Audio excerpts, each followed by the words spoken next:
آپ نے ہر ایک مزدور یہاں پہ مزدوری کرتا ہے، اگر اسے کسی امیر کی صحبت مل جائے یا کسی امیر کے ہاں اسے رسائی مل جائے اور اس کے دربار میں صبح شام جائے تو اپنے آپ کو بھی امیر سمجھنا شروع کر دیتا ہے، اور کسی امیر سے اپنے آپ کو کم نہیں سمجھتا، ہے کہ نہیں؟ اس کو بھاؤ کھانا، جس کو ہماری زبان میں کہتے ہیں بہت بھاؤ کھا رہا ہے نہیں؟ امیر تو امیر ہے میاں، اگر کوئی کفیل ہے اور کفیل کا لاڈلا بن جاتا ہے تو سینہ تان کر کے چلتا ہے، میرا کوئی کچھ نہیں کر سکتا، میں قریے کی بستی کے جبے کے امیر کا آدمی ہوں، ہر ایک آدمی اپنے آپ کو مدیر سے دوستی ہے، میری فلانے سے دوستی ہے، ٹھکانے سے دوستی ہے۔ اللہ اکبر! یہ چھوٹے چھوٹے لوگ جو خود محتاج ہیں، جو خود کیا ہیں؟ محتاج۔ اور مجھے ایک واقعہ یاد آیا کہ ایک شخص غریب تھا، وہ شہر کے امیر کے پاس گیا اپنے قبیلے کے، اور اس نے کہا کہ میں غریب ہوں، مجھے کچھ دو۔ اس نے کہا کہ تم جاؤ شہر کے امیر کے پاس جاؤ۔ وہ شہر کے امیر کے پاس گیا، اس نے کہا وزیر کے پاس جاؤ، کہا اس کے پاس جاؤ، اس سے وزیر نے کہا بھائی میں کیا دے سکتا ہوں، ایسا ہے کہ جو بادشاہ ہے تم اس کے پاس جاؤ، اس سے کہو تمہاری پریشانی دور ہو جائے گی۔ چنانچہ جب وہ بادشاہ کے دربار میں ان سب سے جوجھتے ہوئے بیچارہ بادشاہ کے دربار میں پہنچا تو دیکھا بادشاہ مسجد کے اندر نماز پڑھنے کے بعد میں وہ اپنے دونوں ہاتھوں کو اٹھا کر کے اور گڑ گڑا کر کے دعا کر رہا ہے۔ یہ جا کے پیچھے کھڑا ہوا، اس نے دیکھا کہ بادشاہ کچھ مانگ رہا ہے، پلٹنے لگا، اتنے میں بادشاہ نے دعا ختم کری اور پلٹ کر کے دیکھا، کہا کہ کون ہو بھائی، کیا بات ہے، کیوں آئے ہو؟ کہا میں آیا تھا ایک غرض، ایک ضرورت لے کر کے، لیکن میں خود دیکھ رہا ہوں کہ تم خود کسی کے سامنے ہاتھ پھیلا کے مانگ رہے ہو۔ اللہ، جب تم خود کسی سے مانگ رہے ہو تو ایک مغدے کی مراد تم کیسے پوری کر سکتے ہو؟ تو میں نے سوچا کہ جس سے بادشاہ مانگ رہا ہے اتنا بڑا ہو کے، اس بادشاہ سے میں کیوں نہ مانگوں جس سے بادشاہ مانگ رہا ہو، اس لیے تم سے کچھ نہیں چاہیے۔ اس بادشاہ نے کہا تمہیں بڑی اچھی بات سمجھ میں آئی ہے، جاؤ اللہ سے مانگو، اللہ تمہیں عطا فرمائے۔ اسی لیے حضرت رسول اکرم صلی اللہ علیہ وسلم نے اپنے چچیرے بھائی عبداللہ ابن عباس رضی اللہ تعالی عنہما ان کا ہاتھ پکڑ کر کے کہا، یا غلام، یا غلام، احفظ اللہ احفظک، اے بچے اللہ کو یاد رکھ، اللہ تجھے یاد رکھے گا۔ احفظ اللہ تجد تجاہک، اللہ کو یاد رکھ، اللہ کو ہر میدان میں اپنا مددگار پائے گا۔ وَإِذَا سَأَلْتَ فَاسْأَلِ اللَّهِ، اور جب کچھ کوئی بھی چیز مانگنا ہے تو اللہ سے مانگو۔ وَإِذَا سَأَلْتَ فَاسْأَلِ اللَّهِ، جب مانگنا ہے کوئی چیز تو اللہ سے مانگ۔ وَإِذَا اسْتَعَنْتَ فَاسْتَعِنْ بِاللَّهِ، جب تجھے کوئی مدد طلب کرنی ہے تو اللہ سے مدد طلب کر۔ اور سن، اگر پوری دنیا تجھے کسی چیز کے دینے کے اوپر جمع ہو جائے اور اللہ نے تیرے مقدر میں اسے نہ دینا لکھا ہے کہ یہ اس کو نہیں ملنا ہے، تو پوری دنیا مل کے اسے دے سکتی؟ بولو۔ اللہ کے رسول صلی اللہ علیہ وسلم نے فرمایا، اور اگر اللہ کوئی چیز تجھے دینا چاہے اور پوری دنیا مل کے اس کی مخالفت کرے کہ اسے نہ ملے، تو اسے جو اللہ دینا چاہتا ہے اسے کوئی روک سکتا؟ وہ پوری دنیا روک سکتی؟ نہیں روک سکتی۔ یہ اللہ رب العزت کے اوپر توکل اور اللہ رب العزت پر بھروسہ۔ تو عرض کرنے کا مطلب یہ ہے کہ ہم سب محتاج ہیں اللہ تعالیٰ کے، ہم میں ہر ایک اللہ کا قریبی بننا چاہتا ہے، اور قریب بننے کے کتنے فائدے ہیں یہ آپ اور ہم پر مخفی نہیں ہیں میرے عزیزو۔ جو اللہ کا قریبی بن جاتا ہے، جو اللہ کا دوست بن جاتا ہے، اللہ اس کا ہاتھ بن جاتا ہے، اللہ اس کے پاؤں بن جاتا ہے، اللہ اس کی آنکھیں بن جاتا ہے، اللہ اس کے کان بن جاتا ہے، جن کانوں سے وہ سنتا ہے، جن آنکھوں سے وہ دیکھتا ہے، اور جن پاؤں سے وہ چلتا ہے، اور جن ہاتھوں سے وہ دیتا ہے۔ تو ہم میں ہر ایک اللہ کا قریب ہونا چاہتا ہے، اور بالخصوص ہم میں جو پریشان حال ہیں وہ چاہتے ہیں کہ اپنی باتوں کو اللہ سے کہیں اور زیادہ سے زیادہ قریب ہو کر کے کہیں۔ تو اللہ کے رسول صلی اللہ علیہ وسلم نے ہمیں طریقہ بتلایا ہے کہ تم اللہ سے کیسے قریب ہو سکتے ہو، اللہ کے کیسے نزدیکی بن سکتے ہو۔ تو نبی کریم صلی اللہ علیہ وسلم فرماتے ہیں کہ اقرب ما یکون العبد من ربہ وہو ساجد فاکثر الدعاء، رواہ مسلم۔ صحیح مسلم کی یہ حدیث، امام مسلم نے اپنی کتاب کے اندر اس حدیث کو ذکر فرمایا ہے کہ اللہ کے رسول صلی اللہ علیہ وسلم نے فرمایا کہ بندہ اپنے رب سے سب سے زیادہ قریب کب ہوتا ہے؟ اللہ کے حبیب فرماتے ہیں جب وہ سجدے کی حالت میں ہوتا ہے۔ جب وہ سجدے کی حالت میں ہوتا ہے تو بندہ اللہ سے سب سے زیادہ قریب ہوتا ہے، سب سے زیادہ قریب ہوتا ہے، یہاں تک کہ اللہ سے جیسے کوئی آدمی کسی کے کان میں سرگوشی کرے، آہستہ آہستہ باتیں کرے، اتنا قریب ہوتا ہے۔ تو اللہ کے حبیب فرماتے ہیں فَأَكْثِرُ الدُّعَاء، تو اے میری امت کے لوگوں، جب تم اللہ سے اتنے قریب پہنچ چکے ہو تو اللہ سے زیادہ دعا کرو، زیادہ سے زیادہ دعا۔ میرے بھائیوں، اس حدیث پاک کے اندر بہت ساری نصیحتیں ہمارے لیے موجود ہیں۔ نمبر ایک سب سے بڑی نصیحت یہ ہے کہ ہم اس میں گویا ہمارے نبی ہمیں یہ تعلیم دے رہے ہیں کہ تم زیادہ سے زیادہ سجدے میں جب بندہ قریب ہوتا ہے تو مطلب یہ ہے کہ زیادہ سے زیادہ نمازیں پڑھو، زیادہ سے زیادہ فرائض کے علاوہ جو نوافل ہیں ان نوافل کا اہتمام کرو، ان سنتوں کا اہتمام کرو۔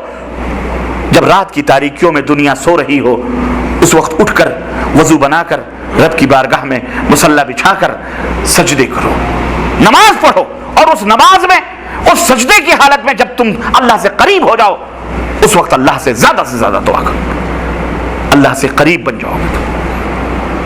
ایک صحابی رسول حضرت ربیعہ اسلمی تہجد کے وقت اللہ کے نبی کو پانی دیا کرتے تھے وضو بنانے کے لیے۔ ایک دفعہ اللہ کے رسول صلی اللہ علیہ وسلم نے فرمایا سل یا ربیعہ، سب ربیعہ تم کو کچھ چاہیے تو مانگو، کچھ چاہیے تو مانگو۔ انہوں نے کہا صحابی رسول ہیں، ہم اور آپ تو نہ جانے کیا کیا مانگتے اللہ کے نبی سے، لیکن وہ چونکہ صحاب رسول ہیں، دنیا جہان کی دولتیں ان کے سامنے، نبی موجود ہے تو ہیچ ہے، ان کو کیا چاہیے تھے؟ وہ تو نبی پر اپنی اولاد تک کو قربان کر دیا کرتے تھے، مال و دولت تو بڑی دور کی بات رہی۔ اولاد جو سب سے زیادہ دل سے قریب ہوتی ہے، جو سب سے زیادہ عزیز ہوتی ہے، اللہ کے نبی کے اشاروں پر اپنی اولاد کو بھی قربان کر دیا کرتے تھے۔ اپنی اور اولاد تو پھر بھی اولاد جان سے عزیز تو کوئی چیز نہیں ہوتی، لیکن اللہ کے نبی کے اشاروں پر اپنی جانوں تک کو قربان کر دیا کرتے تھے۔ انہوں نے کہا اللہ کے نبی دنیا میں آپ کی خدمت کر رہا ہوں، تہجد کے وقت آپ کو پانی دیا کرتا ہوں، اسألک مرافقتک فی الجنہ یا رسول اللہ، اے اللہ کے نبی میں مرنے کے بعد یہ چاہتا ہوں کہ جب جنت میں جاؤں تو آپ کی صحبت میں وہاں رہوں، اللہ اکبر، وہاں بھی آپ کی صحبت میں رہوں۔ اور آپ جانتے ہیں کہ ہمارے نبی کا مقام کتنا بلند ہے، ہمارے نبی کا مقام تمام نبیوں میں سب سے بلند مقام، اللہ کے بعد جو سب سے اعلیٰ مقام ہے وہ کس کا ہے؟ خاتم النبیین، آخری نبی حضرت محمد الرسول اللہ صلی اللہ علیہ وسلم، سید الانبیاء ہیں وہ، سید العرب والعجم ہیں وہ۔ بھائیو کہتے ہیں بادشاہ کے ساتھ کھانے والا بادشاہ کا کھانا کھاتا ہے کہ نہیں؟ بادشاہ کے ساتھ رہنے والا محلوں میں رہتا ہے، وہ جھوپڑ پٹیوں میں اور روڈوں پر سڑکوں پہ نہیں رہتا ہے، حالانکہ بھلے وہ نوکر ہے لیکن رہتا کہاں ہے؟ ہاں کہتے ہیں نا، کسی شاعر نے کہا تھا کہ ہوں تو میں تم سے چھوٹا لیکن یہی کیا کم ہے کہ تمہارے برابر کھڑا ہوں میں۔ ہیں تو وہ امتی لیکن طلب کیا کر رہے ہیں؟ وہ مقام جو سب سے بلند و بالا جنت کا ہے، جہاں ہمارے اور آپ کے آخری نبی حضرت محمد الرسول اللہ صلی اللہ علیہ وسلم کی رہائش ہے، نوکری ہی کے بہانے سے ہی لیکن وہاں رہیں گے نا۔ مرافقتک فی الجنہ، جنت میں آپ کی صحبت چاہتا ہوں اللہ کے نبی، کہ میں آپ کے ساتھ رہوں، وہاں بھی خادم بن کے رہوں۔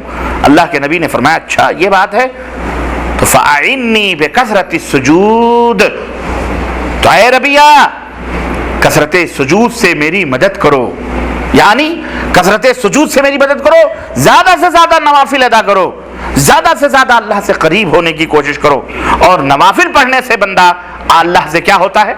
قریب ہوتا ہے، اللہ سے نزدیک ہوتا ہے۔ سمجھ بات آئی؟ تو یہ کتنی چھوٹی بات ہے، یہ آپ کو نہ مال لگ رہے ہیں نہ پیسے لگ رہے ہیں، کچھ بھی نہیں، آپ کو اللہ کی قربت نصیب ہو رہی ہے۔ کیسے؟ وضو بناؤ، مصلی بچھاؤ، نمازیں پڑھو، اللہ سے قریب ہو جاؤ، ہے کہ نہیں؟ یہ ہے چھوٹے دام، کیا ہے؟ چھوٹے کام اور بڑے، کتنا بڑا دام ہے جناب علی، کتنی بڑی قیمت ہے یہ ہے چھوٹا کام، چھوٹے کام بڑے دام۔ اسی طرح سے اور بھی چیزیں ہیں، میں زیادہ وقت آپ کا نہیں لینا چاہتا، وقت بھی کم ہے، باتیں زیادہ ہیں اس لیے میں ایک ایک پوائنٹ پر اگر گفتگو کروں گا تو ایک ایک گھنٹے لگ جائیں، لیکن میں مختصراً چند چیزیں آپ کو بتاؤں گا میں. اسی طرح سے کیا آپ یہ نہیں چاہتے کہ آپ کو حج کا ثواب چھوٹا سا کوئی کام ہو کر لیں اور آپ کو اللہ تعالیٰ حج کے برابر ثواب عطا فرمائے؟ حج آپ کے بس میں نہیں ہے، آپ نہیں کر سکتے، کیونکہ اس میں پیسے لگتے ہیں، مشقت لگتی ہے، قوت لگتی ہے، یا کوئی نہیں کر سکتا یا مشکل ہو جاتی. تو حج کے برابر اللہ تعالیٰ آپ کو اجر عطا فرمائے. تو اللہ کے رسول صلی اللہ علیہ وسلم فرماتے ہیں العمرۃ فی رمضان تعدل حجۃ او حجۃ معی، متفق علیہ. صحیح بخاری اور صحیح مسلم کی یہ روایت. اللہ کے رسول صلی اللہ علیہ وسلم فرماتے ہیں کہ جو بندہ رمضان المبارک کے اندر عمرہ کرتا ہے، رمضان المبارک کے اندر عمرہ کر لے، اللہ اسے ایک حج کا ثواب عطا فرماتا ہے. اور ایک دوسری روایت میں ہے اللہ کے حبیب فرماتے ہیں کہ رمضان المبارک کے اندر عمرہ کرنا حج کے ایسے ہے، اس کا ثواب اتنا ہے کہ جیسے اس بندے نے میرے ساتھ حج کیا ہو. یہ ہے چھوٹے کام بڑے دھام. اللہ نے توفیق عطا فرمائی آپ کو. مملکت سعودیہ عربیہ میں ہے، بخیلی نہ کرو، سستی نہ کرو، غفلت نہ کرو. رمضان میں عمرہ جالیات سے بھی بسیں جاتی ہیں، یہاں سے بھی بسیں جاتی ہیں، کوشش کرو نہ ملے کچھ بھی نہیں، 100-200 میں بس پکڑ کر کے چلے جاؤ، رمضان میں عمرہ کر کے آؤ. وہ اس عمرے کا ثواب ایسا ہے جیسے کہ ایک حج کرنے کا ثواب، اور وہ بھی حج جو نبی کریم صلی اللہ علیہ وسلم کے ساتھ. اور یہ ثواب قیامت تک آنے والے تمام مسلمانوں کے لیے. یہ ہے میرے عزیزو چھوٹے کام اور بڑے دام. چھوٹے کام اور بڑے دام ہے کہ نہیں؟ موضوع سمجھ میں آ رہا ہے کہ نہیں آ رہا ہے؟ الحمدللہ. یہ ہے میرے عزیزو میرے دوستو چھوٹے کام بڑے دام. اسی طرح سے ہم سب یہ چاہتے ہیں کہ ہمارا رب، ہمارا مالک ہم سے راضی رہے، ہم سے خوش رہے. جب وہ خوش رہے گا تو پوری کائنات خوش رہے گی. اللہ کے رسول صلی اللہ علیہ وسلم ارشاد فرماتے ہیں کہ اگر کوئی شخص لوگوں کو خوش کر کے، لوگوں کو خوش کرنے کے لیے اللہ کو ناخوش کرتا ہے، غور سے سننا، یہ صحیح بخاری کی روایت ہے یہ کہ اللہ کے رسول صلی اللہ علیہ وسلم فرماتے ہیں لوگوں کو خوش کرنے کے لیے اگر کوئی شخص اللہ کو ناراض کرتا ہے تو اللہ تو ناراض ہوتا ہی ہے، اللہ اپنے بندوں کو بھی اس سے ناراض کر دیتا ہے. اس کی انگلیوں کے درمیان، اللہ کی انگلیوں کے درمیان لوگوں کے دل ہوتے ہیں. یہ بات بڑے غور سے سننا، کبھی ڈرو نہیں بندوں سے. کوئی بڑا ہو، امیر ہو، بادشاہ ہو، ڈرنا نہیں. یہ وہ باتیں ہیں جو دلوں کو، ایمان کو مضبوط بناتی ہیں، قوی بناتی ہیں، بے خوف کر دیتی ہیں، اللہ سے اتنا قریب کر دیتی ہیں کہ بڑے سے بڑے کوئی بھی آ جائیں بندہ ڈرتا نہیں ہے. لیکن ایمان جب کمزور ہوتا ہے تو بندہ لرز جاتا ہے، ذرا سی باتوں پر گھبرا جاتا ہے. اور اس کی گھبراہٹ ہم سب جانتے ہیں کہ ذرا سا اگر ایک بلی بھی سامنے سے گزر جاتی ہے آدمی کانپ جاتا ہے اور تھیلا لے کر کے واپس آ جاتا ہے. حاجی صاحب بازار جا رہے تھے، حجن نے پوچھا کیا ہوا، بازار سے لوٹا ہے، کہنے لگے حجن بازار تو جا رہا تھا، سامنے سے بلی کاٹ گئی، کچھ نہ کچھ حادثہ ہونے والا ہوگا اس لیے میں لوٹ کے آ گیا. یہ ہے ایمان کی کمزوری. اتنا ایمان کمزور ہو جاتا ہے بندے کا کہ وہ ایک بلی سے، کوے سے، ایک معمولی آدمی سے ڈر جاتا ہے. میرے بھائیوں، اگر ہمارے دل کے اندر یہ ایمان اور اعتقاد ہے کہ اللہ کے رحمان کی دو انگلیوں کے درمیان بندوں کے دل ہیں اور اللہ جیسے چاہتا ہے اس کو پھیرتا ہے، تو ہم اللہ سے کیوں نہ کہیں اے اللہ فلانا بندہ مجھ سے ناراض ہے یا فلانی مصیبت میں ہوں، اے اللہ اس کے دل کو موڑ دے، میرے تعلق سے اس کے دل کے اندر خوشی ڈال دے، میرے تعلق سے اس کی ناراضگی کو دور کر دے، اے اللہ اس شر کو مجھ سے دور کر دے. کیوں ہے کہ نہیں؟ اللہ سے کہو، اللہ سے کہو. اگر ڈر ہے تو کس سے کہو؟ بولو، اللہ سے کہو. آپ کا کوئی دوست ہے، کوئی عزیز ہے جس کو آپ چاہتے ہیں، آپ اس سے ملنے کے لیے گئے، آپ نے دیکھا کہ اس کے دروازے پر بڑا خوخار کتا بیٹھا ہوا ہے، اور جیسے ہی آپ اس کے دروازے کے قریب پہنچے کتا بھونکنا شروع کر دیا، اور قریب ہے کہ وہ آپ کے اوپر جھپٹا مار دے، زنجیر میں بندھا ہوا ہے، لیکن آپ خوف اور ڈر سے دروازے پہ نہیں جائیں گے. اب کتا بھونک رہا ہے اور آپ اس سے قریب جائیں گے تو خطرہ ہے کہ وہ آپ کے اوپر حملہ بھی کرے. اگر آپ اس سے لڑیں گے تو ممکن ہے کہ آپ نیچے ہو جائیں, آپ کا پیٹ پھاڑ ڈالے, کم از کم خراشیں لگا دے, کم از کم خون نکال دے. تو تکلیف ہے, چاہے چھوٹی ہو چاہے بڑی ہو. اس وقت آپ کیا کرو گے؟ اپنے دوست سے ملنا چھوڑ دو گے یا اپنے دوست کا گھر چھوڑ دو گے؟ نہیں. اگر واقعی وہ دوست ہے اور آپ کو اس کتے سے خطرہ ہے تو آپ کو کچھ نہیں کرنا ہے. آپ ڈنڈا لے کے اس کو مارو گے, کتے کو مارو گے تو ممکن ہے کہ الٹا آپ کے اوپر وہ حملہ کر دے. نہیں, اگر وہ واقعی آپ اس سے ملنا چاہتے ہیں تو سب سے آسان طریقہ بتلاؤ کیا ہے؟ آپ لوگ بتلاؤ, آپ میں سے کوئی بتلائے. ہاں, کون بولا؟ ہاں, کیا ہے؟ جزاک اللہ خیر الجزاء. سب سے بہترین طریقہ یہ ہے کہ آپ کھڑے کھڑے دور ہی سے دوست کو آواز دیں کہ میرے دوست عبد الرحمن ذرا گھر سے باہر نکلو یار, میرے دوست یہ کتا مجھے پریشان کر رہا ہے. اب دوست نے آپ کی آواز سنی, آپ نے اپنے دوست کو پکارا تو دوست گھر سے باہر نکلا. جب دوست گھر سے باہر نکلا تو کتا کیا کرے گا؟ کتا دم ہلاتے ہوئے اس پیروں کو چاٹنا شروع کر دے گا. بالکل خاموش. آپ نے ایک دوست ایک آواز, چپ, خاموش. وہ کتا چپ چاپ کونے میں جا کے دم ہلاتا ہوا منہ کھول کر کے سائلنٹ خاموش بیٹھ جائے گا کہ نہیں بیٹھ جائے گا؟ آپ نے دوست کو بلا لیا, بات ختم. بیان ہی میرے بھائیوں, ہم اور آپ کو نصیحت اس مثال سے لینی چاہیے. اگر کوئی مصیبت ستائے, کوئی دکھ ستائے اور کوئی حل نہ نکلتا ہو تو ہر مشکلات, جو مشکل کشا ہے, جو ہر مصیبتوں کو دور کرنے والا, جو ہر مشکلوں کو حل کرنے والا ہے, اس کو پکارو.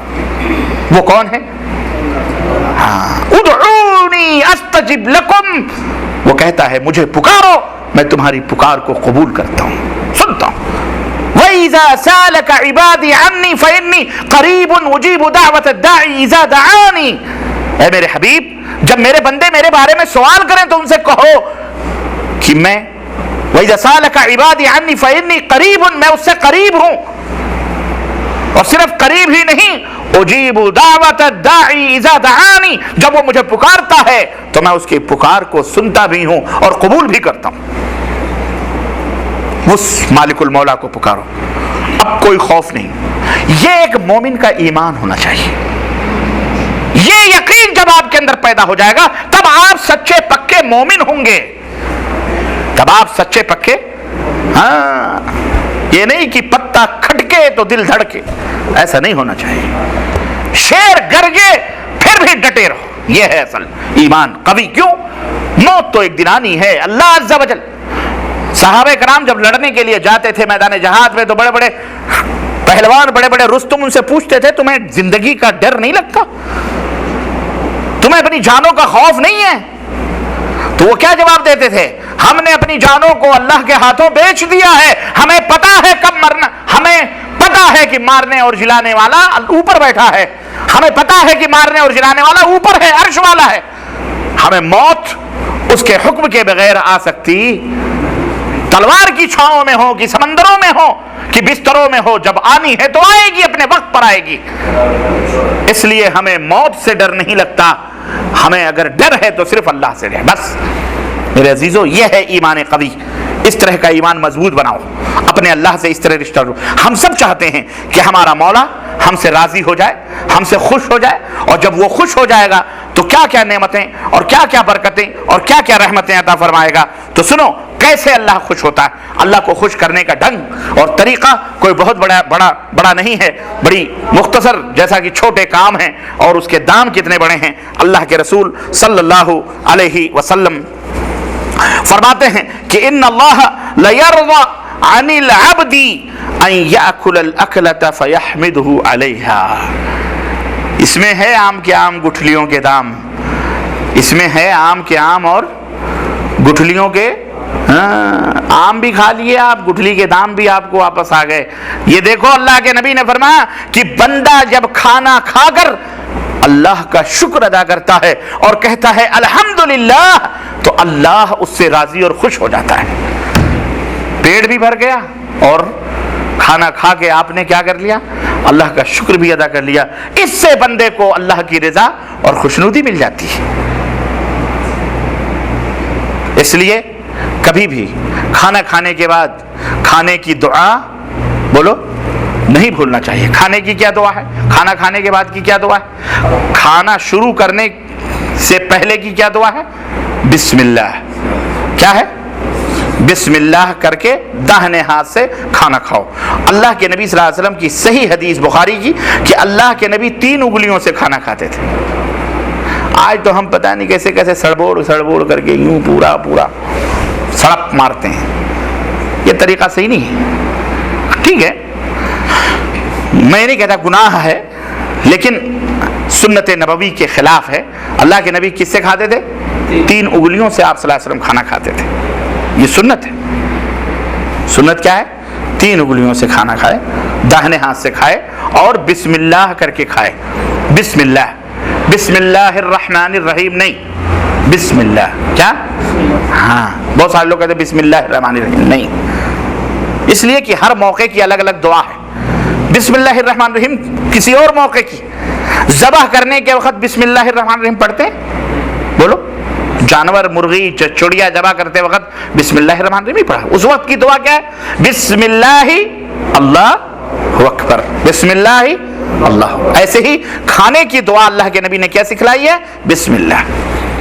جب شروع کرو تو اگر بھول گئے تو درمیان میں جب یاد آئے تب بسم اللہ کر لیا کرو۔ بسم اللہ اولہ وآخری، بسم اللہ اولہ وآخری۔ اور جب کھانا کھا چکو تو اس وقت الحمدللہ الذی اطعمنی وسقانی وجعلنی من المسلمین، یہ دعا پڑھ لیا کرو۔ الحمدللہ الذی اطعمنی وسقانی، تمام تعریفیں اس اللہ کے لیے ہیں جس نے مجھے کھلایا اور جس نے مجھے پلایا۔ کس نے کھلایا پلایا؟ بولو، اللہ نے۔ اے اللہ تیرا کھایا، کسی کے باپ کا ہاں نہیں کھایا۔ اللہ کا کھاتے ہیں، اللہ کا پیتے ہیں، کسی کا نہیں کھاتے پیتے ہیں۔ آپ نے کھلا دیا پلا دیا، اللہ آپ کو بھی جزائے خیر دے، آپ کا بھلا ہے اس کے اندر، ہے کہ نہیں؟ لیکن حقیقت میں کون کھلانے پلانے والا ہے؟ اللہ عز و جل ہے۔ وَجَعَلَنِي مِنَ الْمُسْلِمِينَ، اور اس اللہ کا شکر ہے جس نے ہمیں مسلمانوں میں سے بنایا، ہمیں نافرما برداروں میں سے، کافروں میں سے، غیر مسلموں میں سے، غیر ہدایت یافتہ ضالین مغضوب علیہم میں سے نہیں بنایا۔ اللہ کا شکر ہے کہ جس نے ہمیں مسلمان اسلام کی دولت سے نوازا ہے۔ اس پر اللہ کا شکر ادا کرنا چاہیے، غرور نہیں کرنا چاہیے، فخر نہیں کرنا چاہیے۔ ہمارے ملکوں میں، ہندوستان میں لکھتے ہیں فخر سے کہو ہم ہندو ہیں۔ ابے ہندوت پہ بھی فخر کرنا کوئی فخر ہے؟ حیوانیت پہ کوئی فخر کرے تو فخر ہے؟ یہ گندگیت پہ کوئی ناز کرے تو یہ ناز ہے؟ اب اسی ضمن میں ہمارے مسلمان بھائیوں نے بھی، بعض لوگوں نے کیا کیا؟ فخر سے کہو ہم مسلمان ہیں۔ نہیں کرنا چاہیے، فخر نہیں ہے، فخر نہیں ہے، بلکہ ہم اللہ کا کیا کریں؟ شکر ادا کریں کہ اللہ تیرا شکر ہے کہ تو نے ہمیں اسلام کی دولت عطا فرمائی ہے، ورنہ اگر تو ہدایت نہ دیتا تو ہم ہدایت والوں میں سے نہ ہوتے۔ یہ اللہ کا شکر ادا کریں، اللہ کا شکر ادا کریں۔ تو اللہ کی رضا اور خوشنودی اگر چاہتے ہیں تو کھانے کے بعد اللہ کی تعریف کریں، الحمدللہ کہیں۔ اللہ کے رسول صلی اللہ علیہ وسلم فرماتے ہیں کہ پانی پی کر، کھانا کھا کر الحمدللہ جب آدمی کہتا ہے تو اللہ رب العزت اس سے کیا ہوتا ہے؟ خوش ہوتا ہے۔ تیسری بات، ہم میں کون نہیں چاہتا ہے کہ جنت میں گھر بنے؟ بولو، ہم میں آپ حضرات چاہتے ہو کہ نہیں چاہتے ہو کہ ہمارا ایک گھر جنت میں بنے؟ کیا کرو گے پھر؟ اللہ، آؤ، چھوٹے کام بڑے دام، جنت میں گھر بناؤ۔ جنت میں گھر کیسے بنائیں؟ دنیا میں اتنی محنت کر کے تو جوتیاں کھس گئیں، اپنا وطن، اپنا عزیز، اپنے اقارب، بیوی بچے چھوڑ کر کے ہم یہاں مر رہے ہیں کہ ایک جھوپڑی جو ہے کیا کہتے ہیں پختہ ہو جائے، پکی ہو جائے۔ کیا جنت میں گھر بنانا آسان ہے؟ ہاں، دنیا سے بہرحال آسان ہے، انشاءاللہ تبارک تعالیٰ، اگر اللہ چاہے آسان ہے۔ جنت میں گھر کیسے بن سکتا ہے؟ اللہ کے رسول صلی اللہ علیہ وسلم ارشاد فرماتے ہیں، دیکھو ایک بات بتاؤں میں، ابھی میں بتاتا ہوں، اللہ کے نبی پہلے یہ حدیث پاک سنیں، اور یہ حدیث صحیح مسلم کی صحیح حدیث موجود ہے۔ اللہ کے رسول صلی اللہ علیہ وسلم فرماتے ہیں کہ من بنا مسجدا للہ من بنا مسجدا للہ بنا اللہ له فی الجنة مثلہ بن اللہ فی الجنت مثلہ. اللہ کے نبی صلی اللہ علیہ وسلم فرماتے ہیں کہ جو آدمی دنیا کے اندر اللہ کے لیے مسجد بناتا ہے، جو آدمی اللہ کے لیے دنیا کے اندر مسجد بناتا ہے، اللہ جنت میں اس کے لیے گھر بناتا ہے. اب آپ سوچتے ہوں گے کہ مسجد تو 50 لاکھ 25 لاکھ 40 لاکھ 30 لاکھ کہاں سے، میرا گھر ہی نہیں بن پائے گا، تو اللہ کا گھر کہاں ہے؟ میرے بھائیوں، ایک بات آپ ذہن میں رکھیں، مسجد در و دیوار کا نام نہیں ہے، مسجد گنبد اور مناروں کا نام نہیں ہے، مسجد اس زمین کا نام ہے جس زمین پر ایک مومن آدمی سجدہ کرتا ہے. اللہ عز و جل نے اگر آپ کو زمین عطا فرمائی ہے، جس کو بھی ذالک فضل اللہ یؤتیہ من یشاء، کسی کو اللہ نے نہ جانے کتنے کنال زمینیں عطا کی ہیں، کتنے بگھے زمینیں عطا کی، کسی کے پاس نہیں ہے تو وہ اللہ سے طلب کرے، اللہ سے مانگے، اللہ اسے دے گا. لیکن جس کو اللہ نے توفیق عطا فرمائی ہے، یہ مال والوں کے لیے ہے، دولت مندوں کے لیے ہے، غریبوں کے لیے بھی ہے، اگر وہ قربانی کرنا دینا چاہیں تو، کہ اگر آپ جنت میں گھر بنانا چاہتے ہیں تو اللہ کے حبیب صلی اللہ علیہ وسلم کا یہ آفر موجود ہے کہ اللہ کے نبی صلی اللہ علیہ وسلم فرماتے ہیں کہ اللہ دنیا کے اندر اللہ کے لیے مسجد تھا، اللہ کے لیے. حدیث کے الفاظ ہیں کہ من بنا مسجدا للہ، اللہ کو راضی کرنے کے لیے، اللہ کو خوش کرنے کے لیے، شہرت حاصل کرنے کے لیے نہیں کہ حاجی ستار خان نے یہ مسجد بنوائی ہے، حاجی عبدالغفار خان کی مسجد ہے، حاجی فلانے خان کی مسجد ہے، حاجی فلانے شیخ کی مسجد ہے، فلاں. نہ، کس کے لیے؟ اللہ کو راضی کرنے کے لیے. اس لیے نہ بنائے کہ دنیا والے، گاؤں والے، بستی والے، شہر والے کہیں فلانے سیٹھ صاحب نے یہ مسجد بنوائی ہے، فلانے حضرت نے، فلانے نے بنوائی. نہ، اللہ کو راضی اور خوش کرنے کے لیے آدمی اللہ کو راضی اور خوش کرنے کے لیے مسجد بنا دے. اللہ تعالیٰ، اللہ کے نبی فرماتے ہیں اللہ مثلہ، اسی کی طرح اللہ جنت میں اس کے لیے گھر بناتا ہے. جتنا بڑا یہاں بناؤ گے اتنا بڑا، بولو. اب کوئی کہیں گے بھئی ہم چھپر اور شینکو اور ٹین کے مسجد بنا لیں، تو ٹھیک ہے، مل جائے گی آپ کو، وہاں بھی اصل زمین ہے، اصل وہ زمین ہے جو زمین آپ نے اللہ کے لیے وقف کر دی. وقف کا مطلب یہ ہوتا ہے کہ اب وارثوں کو وہ دولت، وہ جائیداد مل سکتی.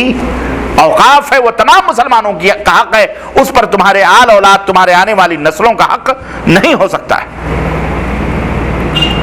مسجد بناؤ اور جنت میں اللہ تمہارے لیے گھر بنائے. یہ ہے چھوٹے کام اور بڑے، اور جنت میں گھر. اللہ اکبر. نبی کریم صلی اللہ علیہ وسلم فرماتے ہیں کہ اگر کسی انسان کو جنت کے اندر اس کا درہ، اس کا کوڑا سمجھتے ہیں، قمچی جس سے گھوڑے کو مارا جاتا ہے، کوڑا ہوتا ہے، اگر اتنی کوڑا جتنا بڑا ہوتا ہے، اتنی جگہ بھی جنت میں کسی بندے کو مل جائے تو دنیا اور دنیا کے اندر جتنی چیزیں ہیں ان تمام چیزوں سے کہیں زیادہ افضل وہ جگہ ہوگی. اس کے جنت وہ جگہ ہے.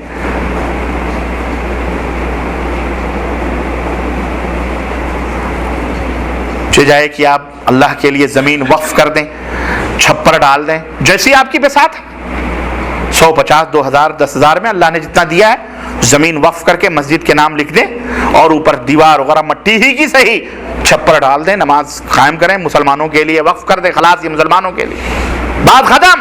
انشاءاللہ آپ کے لیے جنت میں اللہ اسی حساب سے گھر بنائے گا. اور وہاں میں جھوپڑی بھی مل جائے جنت میں تو بہت بڑی جنت. اللہ اکبر. محل تو محل اللہ دے دے تو، اور اس کے ہاں تو جھوپڑی ہوگی، وہاں تو ہیرے جواہرات ہی جواہرات ہیں. اس لیے میرے عزیزوں، میرے بھائیوں، اگر اللہ تعالیٰ آپ کو توفیق دے، ہم کو توفیق دے، اللہ ہم سب کو توفیق دے کہ ہم اپنی بستی میں، اپنے شہر میں، اپنے گاؤں میں ضرورت مند جہاں ہیں وہاں اللہ کے لیے مسجد تعمیر کریں. بہت سارے گاؤں بستیاں ہوتی ہیں، آدمی سوچتا ہے اس گاؤں میں ایک مسجد ہے، 100-200 گھر کی آبادی ہے، ایک مسجد بن گئی، اب وہاں دوسری مسجد بنوانے کی بات آتی ہے تو گاؤں والے کہتے ہیں نہیں دوسری مسجد نہیں بنے گی ورنہ اختلاف ہو جائے گا، تب پارٹی بندی شروع ہو جاتی. یہ غلط بات ہے. یہ غلط بات ہے۔ آدمی کی سہولت کے لیے آدمی 10 آدمی 15 آدمی ایک جگہ ہے، وہاں مسجد بن گئی ایک کونے میں، وہاں اب اس کے لیے ہوتا کیا ہے، اب ایک مسجد کسی کونے میں بنی ہے، پورا گاؤں نہیں آ پاتا اس میں، ہوتا کیا ہے 10 آدمی جو کرو جوار کے ہیں وہ پڑھ لیتے ہیں، باقی آتے ہی نہیں مسجد میں۔ ارے یار کہاں جائیں گے اتنی دور، نہیں آ پاتے، تو ایسی جگہوں پہ مسجد بنا ڈالو۔ اختلاف کی کیا بات ہے، مسجد کوئی اختلاف کی جگہ ہوتی ہے، اختلاف کرنے کے لیے ہوتی نہیں۔ تو اس لیے میرے عزیزو، جس کو اللہ توفیق دے جنت میں گھر بنانا چاہیں، یہ حدیث پاک موجود ہے، اور جنت میں وہ اپنا گھر بنا لے۔ کیا آپ نہیں چاہتے کہ آپ کی دعا اللہ ہر دعا قبول فرمائے؟ چاہتے ہیں کہ نہیں چاہتے؟ آئیے، چھوٹے کام بڑے دام، اللہ کے رسول صلی اللہ علیہ وسلم فرماتے ہیں، بڑی پیاری حدیث ہے یہ، اور دیکھتے ہیں کہ کون اب عمل کرتا ہے اس کے بعد۔ اللہ ہم کو بھی، کہنے والے کو بھی اور سننے والوں کو بھی اس کی توفیق عطا فرمائے۔ اللہ کے رسول صلی اللہ علیہ وسلم فرماتے ہیں، اگر تم اپنے دعاؤں کو قبول کروانا چاہتے ہو اور اللہ تعالیٰ سے اپنی بات منوانا چاہتے ہو اور چاہتے ہو کہ اللہ تمہاری دعاؤں کو قبول کرے، تو کیا کرو؟ اللہ کے حبیب فرماتے ہیں کہ الدعاء لا يرد بین الاذان والاقامہ، رواہ ابو داؤد، امام ابو داؤد کی حدیث۔ اللہ کے رسول صلی اللہ علیہ وسلم فرماتے ہیں کہ اذان اور اقامت کے درمیان کی دعائیں کبھی رد نہیں کی جاتی ہیں۔ اے پریشان حال لوگو، اے مصیبت زدہ لوگو، اے غریب اور غربت و فقر سے چلانے اور چیخنے والے لوگو، اے مصیبت زدہ بیمار لوگو، سنو، اذان کی آواز سنو، وضو بناؤ، مسجد کے اندر جاؤ، 2 رکعت نماز پڑھو، یا جو توفیق دے اللہ سنتیں ہیں ادا کرو، ہاتھ اٹھا لو رب کی بارگاہ میں اور کہہ دو جو کہنا ہے رب تعالیٰ سے، اقامت تک دعا کرتے رہو، نہیں وہیں جتنا توفیق دے اللہ اتنی دعا کرو، اللہ انشاءاللہ تعالیٰ دل سے مانگو گے ایک دعا بھی انشاءاللہ رد نہیں فرمائے گا انشاءاللہ تعالیٰ۔ لیکن آج ہماری حالتیں تو اس سے بہت مختلف ہیں جناب، نہ تو ہم تو انتظار کرتے ہیں کہ امام آخری رکعت میں ہو تو ہم مسجد کے اندر سٹر پھٹر جائیں اور جلدی جلدی نماز پڑھ کے بھاگائیں۔ ہمیں تو اپنے دست و بازو پر اور ہمیں اپنی اس پر ناز ہے، ہمیں ناز نہیں کرنا چاہیے، ہمیں غرور نہیں کرنا چاہیے۔ یا ایھا الانسان ما غرک بربک الکریم، اے انسانو تمہیں تمہارے رب کریم سے کس نے مغرور کر رکھا ہے، کس نے دھوکے میں ڈال رکھا ہے؟ الذی خلقک فسواک فعدلک، وہ رب ہے جس نے تمہیں ایک ناچیز قطرے سے اللہ نے تمہیں اتنی بہترین سانچا بنایا ہے، آنکھیں بنائی، انسان بنایا، اس رب سے تمہیں کس چیز سے دھوکے میں ڈالا ہوا ہے؟ پریشان ہو، بہت لوگ پریشانیوں کا ذکر کرتے ہیں، دکھوں کا ذکر کرتے ہیں، غربتوں کا ذکر کرتے ہیں اور ہزاروں پریشانیوں کا، لڑکی ہے شادی نہیں ہو رہی ہے، پریشان ہیں، مقدمے ہیں، فلاں ہے، ڈھکا ہے، دنیا بھر کے۔ جاؤ، اذان ہو، وضو بناؤ، تیاری کرو، تیار ہو کر کے مسجد کے اندر جاؤ، اللہ عز و جل سے دعا کرو، انشاءاللہ تعالی دعائیں قبول ہو جائیں گی انشاءاللہ تعالی، کوئی پریشان نہیں، انشاءاللہ ہم سب اس پر عمل کریں گے انشاءاللہ تعالی۔ ہم سب محتاج ہیں، ہم سب محتاج ہیں اور ہم سب حاجت مند ہیں، ہم سب اللہ کی رحمتوں کے بھکاری، اس کی برکتوں کو زیادہ سے زیادہ حاصل کرنے والے ہیں۔ ہم یہ نہ کہیں کہ ہمیں تو کچھ نہیں، ہمیں تو بس آسودہ ہیں، ہم نہیں، ہمیں کوئی ضرورت نہیں، ضرورت ہے، ہمیشہ ضرورت ہے۔ بہت سارے لوگ ہوتے ہیں مصیبت آتی ہے تو کہتے ہیں کہ پتہ نہیں کون سی غلطی میں نے مجھ سے ہو گئی اور میں اس مصیبت میں پھنس گیا۔ نہیں یارو، ہم سب غلطی کرنے والے ہیں۔ یہ نہ کہو کہ پتہ نہیں کون سی غلطی ہوئی، بلکہ اللہ سے یہ کہو، اے اللہ میں خطا کار ہوں، میں مجرم ہوں، اے اللہ میں تیرے امتحان اور تیری آزمائشوں کے لائق نہیں ہوں، اے اللہ مجھے آزمائشوں سے مت آزما، مجھے کسی مصیبت میں مت ڈال۔ حضرت یونس علیہ السلام اپنی قوم سے ناراض ہو کر کے گئے، کشتی میں بیٹھے اور کشتی سے پھینک دیے گئے سمندر میں، مچھلی کے پیٹ میں چلے گئے، 50 دن تک مچھلی کے پیٹ میں رہے اور اللہ سے رٹتے رہے۔ کیا نبی اللہ ہیں، وہ معصوم ہیں، جن کی خطائیں غلطیاں اگلی پچھلی سب معاف ہیں، رٹتے رہے۔ کیا لا الہ الا انت سبحانک انی کنت من الظالمین، لا الہ الا انت، نہیں ہے کوئی معبود حقیقی اے مولا سوائے تیرے، انی کنت من الظالمین، میں ہی ظالم ہوں، میں ظالم ہوں، اے اللہ میں خطاکار ہوں، میں گنہگار ہوں۔ جبکہ وہ معصوم ہیں، اللہ نے ان کے اگلے پچھلے گناہ معاف فرماتے ہیں، لیکن پھر بھی اپنے آپ کو کیا کہہ رہے ہیں؟ میں ظالم ہوں، میں گنہگار ہوں۔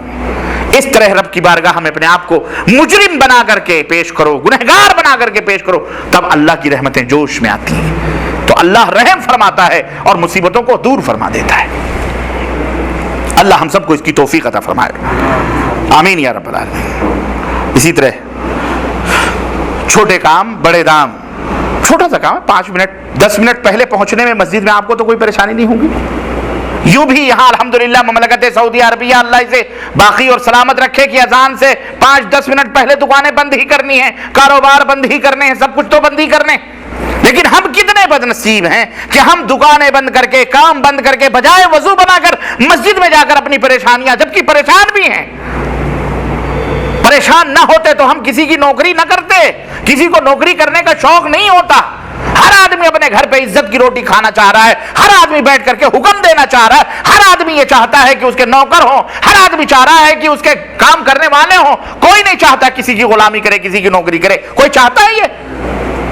ہم پریشان ہیں، ضرور پریشان ہیں، اس کے باوجود بھی اگر ہمیں احساس نہیں ہے تو ہم کتنے بد نصیب ہیں میرے عزیزوں، میرے دوستوں، کہ ہم اللہ کو چھوڑ کر اللہ پکارنے والے نے پکارا، کاروبار بند بھی ہوئے، جبکہ یہ ملک ہے، اس ملک میں پابندی ہے کہ تم اذان کے بعد کوئی کاروبار نہیں کر سکتے، اس کے باوجود بھی ہم اپنے لوگوں کی بد نصیبی یہ ہے کہ نماز کو چھوڑ کر کے جا کر کے مسجدوں کے اندر ٹی وی اور VCR اور ریڈیو اور ڈش اور نہ جانے کیا کیا، نماز ہونے تک استغفر اللہ، بعض لوگ نماز تک نہیں پڑھتے اور بیٹھ کر کے دیکھتے ہیں، پھر جیسے سلام پھیرا جاتا ہے کافروں کی طرح اپنے اپنے کمروں سے کھول کر کے اپنے کاروبار کی طرف جاتے ہیں۔ بتاؤ کتنی بڑی حیوانیت اور کتنی بڑی بدنصیبی۔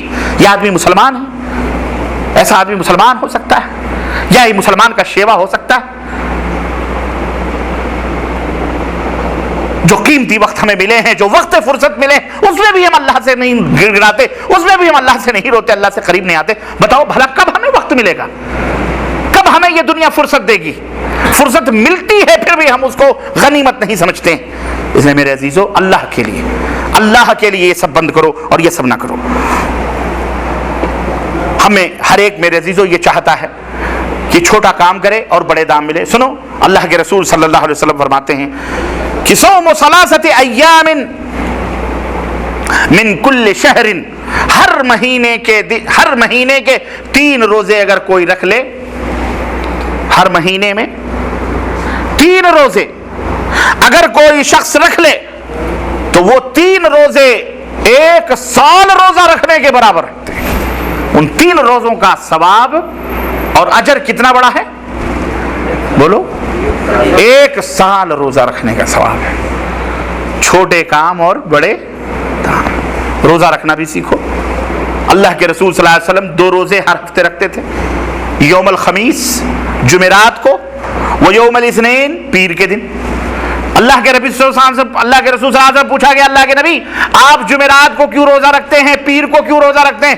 آپ نے فرمایا میں پیر کو اس لیے روزہ رکھتا ہوں کہ میں پیر کے دن پیدا ہوا ہوں۔ سوموار، پیر کو کیا کہتے ہیں؟ سوموار بھی کہتے ہیں، یوم الاثنین عربی میں کہتے ہیں۔ میں یوم الاثنین کو پیدا ہوا ہوں، سوموار کو پیدا ہوا ہوں، اللہ کے شکر میں یہ روزہ رکھتا ہوں۔ اور جمعرات کو اس لیے روزہ رکھتا ہوں کہ جمعرات کو اللہ کے بندوں کے اعمال فرشتے اللہ کے دربار میں پیش کرتے ہیں۔ نبی ہوں، بڑے ہوں، چھوٹے ہوں، ہم ہوں، آپ ہوں، ہر جمعرات کو ہمارے ہفتے بھر کی رپورٹ کہاں ہوتی ہے؟ اللہ کے ہاں پیش ہوتی ہے، ہم نے کتنا اچھا عمل کیا ہے، کتنا برا عمل کیا ہے۔ کرامن کاتبین یہ بیٹھ کے تحریر کرتے ہیں، فرشتے اللہ کے دربار میں پہنچاتے ہیں۔ تو اللہ کے حبیب فرماتے ہیں کہ میں جمعرات کو اس لیے روزہ رکھتا ہوں تاکہ میں اللہ کے دربار میں جب میرے اعمال پیش کیے جائیں تو میں اس حالت میں ہوں کہ روزے سے رہوں، تاکہ میرا اللہ راضی اور خوش ہو۔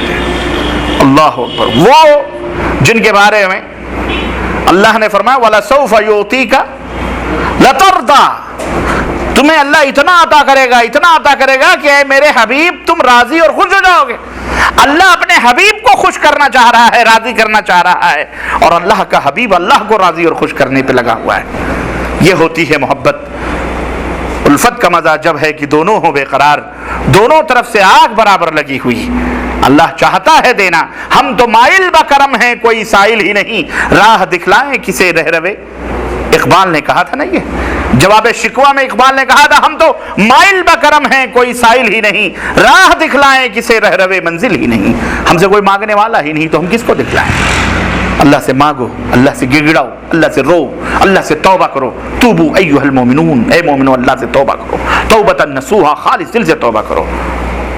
تو اگر آپ چاہتے ہیں تو اللہ کے نبی صلی اللہ علیہ وسلم ہفتے میں 2 روزے یہ پیر کو اور جمعرات کو رکھتے تھے، مہینے میں 3 روزے ایام بیض کے 12، 13، 14 اللہ کے رسول صلی اللہ علیہ وسلم یہ روزے رکھتے تھے۔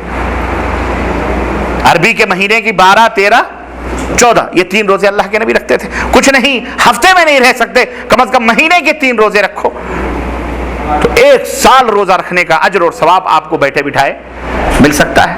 اجر و ثواب یہ ہے۔ کیا آپ نہیں چاہتے کہ آپ کی نیکیاں ہمالیہ پہاڑ کے برابر ہو جائیں یا پہاڑوں کے برابر ہو جائیں؟ چاہتے کہ نہیں چاہتے؟ آپ چاہتے ہیں نا کہ آپ کا زیادہ سے زیادہ نیکیاں ہو جائیں، پہاڑوں کے برابر ہو جائیں۔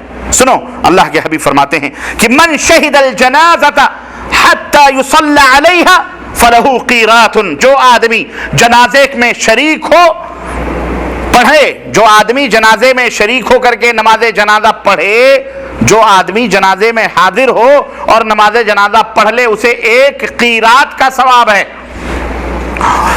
ومن شہدہا حتی تدفن، اور جو آدمی اس وقت تک موجود رہے جب تک کہ میت دفن نہ کر دی جائے، میت کے دفن کرنے تک جو آدمی جنازہ پڑھنے کے بعد میت کے دفن تک کا آدمی اگر موجود رہتا ہے، فلہو قیراتان۔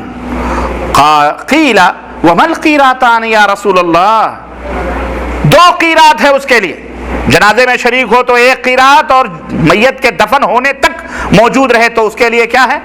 2 قیرات ہے۔ صحابہ کرام نے فرمایا، کہا کہ اے اللہ کے نبی یہ 2 قیرات کیا ہے، کیا مطلب ہے؟ قال نظر الجبلین العظیمین، 2 قیرات 2 بڑے بڑے عظیم پہاڑوں کی مثال، پہاڑوں کی طرح، بڑے بڑے پہاڑ جیسے ہوتے ہیں، اس کے برابر اللہ تبارک تعالیٰ اس آدمی کو حسنات اور نیکیاں عطا فرماتا ہے جو آدمی کسی جنازے میں شریک ہو یا جنازے کے دفن ہونے تک شریک رہے۔ اگر صرف جنازہ پڑھ لیتا ہے تو اسے 1 قیرات کا ثواب ملتا ہے، اور اگر آخر تک رہتا ہے تو اسے 2۔ کتنا عمل چھوٹا ہے لیکن کام کتنا چھوٹا ہے، لیکن اس کے دام کتنے بڑے ہیں کہ اس کا اندازہ نہیں لگا سکتے آپ۔ اب بتائیں، کیا آپ نہیں چاہتے کہ جنت میں بھی آپ اللہ کے نبی کے ساتھ رہیں؟ دنیا میں تو ہمیں اللہ کے نبی کی صحبت نہیں ملی، ٹھیک ہے، لیکن کیا آپ چاہتے ہیں کہ جنت میں اللہ کے نبی کے ساتھ رہیں؟ بولو، چاہتے ہو؟ آپ کہو گے یار یہ چھوٹی منہ بڑی بات، یہی تو ہے نا چھوٹی منہ بڑی بات، یہی ہے چھوٹے کام اور بڑے دام۔ جنت میں بھی آپ کو نبی صلی اللہ علیہ وسلم کی مرافقت اور صحبت مل سکتی ہے۔ میاں کسی شاعر نے کہا کہ جو مانگنے کا سلیقہ ہے اس طرح مانگو، در کریم سے بندے کو کیا نہیں ملتا۔ جنت میں صحبت مل سکتی ہے، چلو دنیا میں نہ ملی، ہم اللہ کے نبی کے زمانے میں نہ تھے، لیکن اتنا کیا کم ہے کہ اللہ کے نبی کی امت میں تو ہیں، یہ بہت بڑی فضیلت کی بھی یہ بھی بات ہے۔ لیکن جنت میں اللہ کے نبی صلی اللہ علیہ وسلم کی صحبت اگر آپ چاہتے ہیں تو اس کی قیمت کیا ہے؟ سنو، اس کا دام کیا ہے؟ دام بہت معمولی ہے، جتنے عظیم ہمارے نبی ہیں نا ان کے مقابلے میں اس دام کی کوئی حیثیت نہیں ہے، بہت معمولی ہے، لیکن قیمت بہت عظیم ہے۔ اللہ کے نبی صلی اللہ علیہ وسلم فرماتے ہیں، انا وکافل الیتیم فی الجنت ہاکذا واشار بالسبابہ والوسطی، رواہ البخاری۔ صحیح بخاری کی یہ حدیث، اللہ کے نبی صلی اللہ علیہ وسلم نے فرمایا کہ میں اور یتیموں کی سرپرستی کرنے والا قیامت کے دن جنت میں ایسے رہیں گے، میں اور جو یتیموں کی سرپرستی کرے، یتیموں کی سرپرستی کرے، یتیموں کی دیکھ ریکھ کرے، جنت میں اور وہ دونوں ایسے ایسے رہیں گے۔ راوی کہتے ہیں کہ آپ نے یہ جو ہے شہادت کی انگلی اور اس کے بازو والی جو انگلی ہے درمیانی، ان سے اشارہ کرتے ہوئے آپ نے ایسے فرمایا کہ جنت میں ہم دونوں ایسے رہیں گے، ساتھ ساتھ۔ بہت سارے یتیم ہمارے محلے، ہمارے گاؤں، ہمارے شہر میں، ان کے سروں پر دست شفقت رکھنے والا کوئی نہیں ہے، انہیں 2 جوڑے کپڑے دینے والا کوئی نہیں، ان کی سرپرستی کرنے والا کوئی نہیں، ان کی تعلیم و تربیت والا کوئی نہیں، ان کو دیکھ ریکھ کرنے والا کوئی نہیں۔ کل کو جب وہ غنڈے بن جاتے ہیں، لچے بن جاتے ہیں، لفنگے بن جاتے ہیں، ڈاکو بن جاتے ہیں، چور بن جاتے ہیں اور امیروں کا مال لوٹتے ہیں، تو کہتے ہیں کہ یہ جو ہے چور ہو گیا، یہ بدماش ہو گیا، یہ گنڈا ہو گیا، گنڈا بنایا ہم نے، چور بنایا ہم نے، ڈاکو بنایا ہم نے۔ کیوں؟ ہم امیر تھے، ہم مالدار تھے، ہم دولت مند تھے، ہم نے اس کی دیکھ ریکھ نہیں کی، تعلیم نہیں دی، تربیت نہیں دی، ہم نے اسے ہمیشہ دھتکارا، ہم نے اس کو پھٹکارا، ہم چودھری رہے، ہم وڈیرے رہے، ہم بڑے رہے۔ کل کو گنڈا بنا تو تمہیں مارے گا نہیں تو کیا تمہاری پوجا کرے گا؟ مارے گا، پیٹے گا، قتل کرے گا، خون کرے گا، سب کچھ کرے گا۔ کیوں؟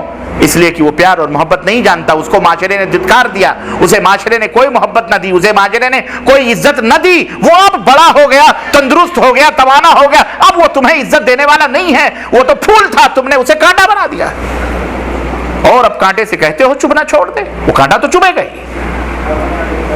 یہ اسلام کی خوبی ہے کہ اس نے معاشرے کے گرے پڑے لوگوں کو اعلیٰ بنانے کے لیے اپنے ماننے والوں کی ذمہ داری دی ہے کہ تم اس کی ذمہ داری کو قبول کرو۔ اس لیے اس کی قیمت یہ ہے کہ دام یہ ہے کہ جنت میں رہو گے تم دونوں۔ کیوں؟ اللہ کے حبیب چاہتے ہیں کہ مسلمانوں کا معاشرہ ان تمام سب چیزوں سے پاک و صاف رہے، سب باعزت زندگی گزاریں، مالدار ہیں تو غریبوں کی دیکھ ریکھ کریں، فقیروں کی دیکھ ریکھ کریں، بیواؤں، یتیموں، سب کی دیکھ ریکھ کریں، صرف اپنے بال بچے نظر نہ آئے کہ یورپ امریکہ میں پڑھیں اور دوسرے بچے ان پڑھ جاہل انگوٹھا چھاپ جو ہے ان کے کھیتوں، ان کے بھینسوں اور ان کی بکریوں اور ان کی نوکری کرنے کے لیے ان کو رکھا جائے۔ نہیں، مسلمان اس لیے نہیں پیدا ہوتا، مسلمان بچہ اس لیے نہیں ہوتا ہے۔ اس لیے میرے عزیزو، اگر آپ کو اللہ نے دولت دی ہے، پیسے دیے ہیں، تو غریبوں یتیموں کی دیکھ ریکھ کرو، ان کے لیے باقاعدے لجنا، ان کے لیے کمیٹیاں، ان کے لیے باقاعدے جمعیہ کوئی اس طرح کا قائم کر کے ان کی دیکھ ریکھ کے لیے وہ کرو۔ اللہ تعالی ہم سب کو اس کی توفیق عطا فرمائے۔ اگر ایسا کرو گے تو اللہ کے حبیب فرماتے ہیں جنت میں ہمارے ساتھ رہو گے، جنت میں ہمارے ساتھ رہو گے۔ اور آؤ ایک جگہ جنت کی گارنٹی آپ کو چاہیے، اور وہ گارنٹی جو ہم تم ادھر ادھر کی نہیں، خود پیغمبر اسلام حضرت محمد الرسول اللہ صلی اللہ علیہ وسلم جس کی ضمانت دیں، بتاؤ ان سے بڑھ کر کے ضمانت دینے والا دنیا میں کوئی پیدا ہوا ہے؟ وہ گارنٹی دیں جنت کی۔ ایک ہمارے یہاں بھی گارنٹی دیتے ہیں، آپ مال والے ہیں، آپ کو اللہ نے دولت عطا فرمائی ہے نا، تو آپ کسی کو گارنٹی دیں کہ کوئی بات نہیں بیٹا، میں گارنٹی دیتا ہوں، میں تجھے 10 لاکھ روپے دوں گا، تب تو سوچا جا سکتا نا کہ بھائی آدمی ہے کروڑ پتی، یہ 10 لاکھ دینے میں کوئی برائی نہیں۔ لیکن کوئی فقیر قلاش سڑک چھاپ آدمی بیٹھا ہو اور وہ کہے کہ جاؤ جاؤ میں گارنٹی دیتا ہوں تمہیں 10 لاکھ روپے کی، تو مانو گے آپ اس کی بات کو؟ ارے بھائی 10 پیسے کا بھی تو مالک نہیں ہے، تجھے 10 لاکھ کہاں سے نظر آئے گا؟ تیرے باپ داداؤں نے نہیں دیکھے ہوں۔ تو ایک جنتی آدمی ہی جنت کی گارنٹی دے سکتا ہے۔ پیارے حبیب صلی اللہ علیہ وسلم جنتیوں کے سردار، جنتی، وہ جنت کی گارنٹی دے رہے ہیں۔ آج ہمارے یہاں بھی بہت سارے پیر ملنگ، ننگے دھڑنگے مجذوب، وہ بھی کہتے ہیں جاؤ بیعت کر لو، جنت میں پہنچا دیں گے۔ اس کی گارنٹی ہے جنت میں جانے کی؟ یہ جائے گا جنت میں؟ گجیڑی بگیڑی ہیروئن چی پہ بیٹھ کر کے پینے والا یہ جائے؟ نہیں جائے گا۔ لیکن ہمارے نبی صلی اللہ علیہ وسلم، سنو، بہت چھوٹا کام ہے لیکن گارنٹی بڑی عظیم ہے، قیمت بہت بڑی ہے، کام بہت چھوٹا ہے لیکن اس کی قیمت بہت بڑی ہے۔ اللہ کے حبیب صلی اللہ علیہ وسلم فرماتے ہیں کہ من یضمن لی ما بین لحییہ وما بین رجلیہ اضمن لہ الجنہ، متفق علیہ۔ صحیح بخاری اور صحیح مسلم کی روایت کہ جو مجھے اس بات کی ضمانت دے، کس بات کی؟ کہ اس کے دونوں لحیئی، اس کے دونوں داڑھوں کے درمیان جو چیز ہے، دونوں داڑھوں کے درمیان کون سی چیز ہوتی ہے؟ زبان کی گارنٹی جو شخص مجھے دے، وما بین رجلیہ، اور اپنے دونوں ٹانگوں کے درمیان کی جو آدمی ضمانت دے کہ اسے غلط نہیں استعمال کرے گا، اپنی زبان کو غلط نہیں استعمال کرے گا، اپنی شرمگاہوں کو حرام طریقے سے استعمال نہیں کرے گا، جو مجھے اس کی گارنٹی دے، اضمن لہ الجنہ، میں اسے جنت کی گارنٹی دیتا ہوں۔ اللہ اکبر۔ ہم نے زبانوں کو اسٹین گن بنایا ہوا ہے، گالی گلوچ تو ہماری زبانوں پہ ایسے لگتے ہیں جیسے کہ من و سلوا ہو حلوے ہم اپنی زبانوں سے اگل رہے ہوں. استغفر اللہ. غیبت چغلی نہ جانے کیا کیا زبانوں سے ہم بکتے رہتے ہیں, نہ جانے کیا کیا کہتے رہتے ہیں, گنگناتے رہتے ہیں, کرتے رہتے ہیں, بے حیائی, فحش, ہر چیز. زبانوں کو کنٹرول دو. حضرت جابر رضی اللہ تعالیٰ عنہ نے کہا اللہ کے نبی کیا اس زبان کی وجہ سے لوگ بھی جہنم میں جائیں گے؟ اللہ کے نبی نے فرمایا کہ جابر اسی زبان کی وجہ سے منہ کے بل لوگوں کو جہنم میں ڈھکیلا جائے گا. اللہ تعالیٰ نے لعنت بھیجی ہے اس شخص پر لعنت بھیجتا ہے اللہ تعالیٰ جو اپنے ماں اور باپ کو گالی دینے والا ہو. صحابہ کرام نے کہا اللہ کے نبی کیا کوئی اپنے ماں باپ کو گالی دے گا؟ تو آپ نے فرمایا ہاں, تم جب کسی کے ماں باپ کو گالی دو گے, وہ تمہارے ماں باپ کو گالی دیا تو گویا تم نے اپنے ماں باپ کو گالی دیا.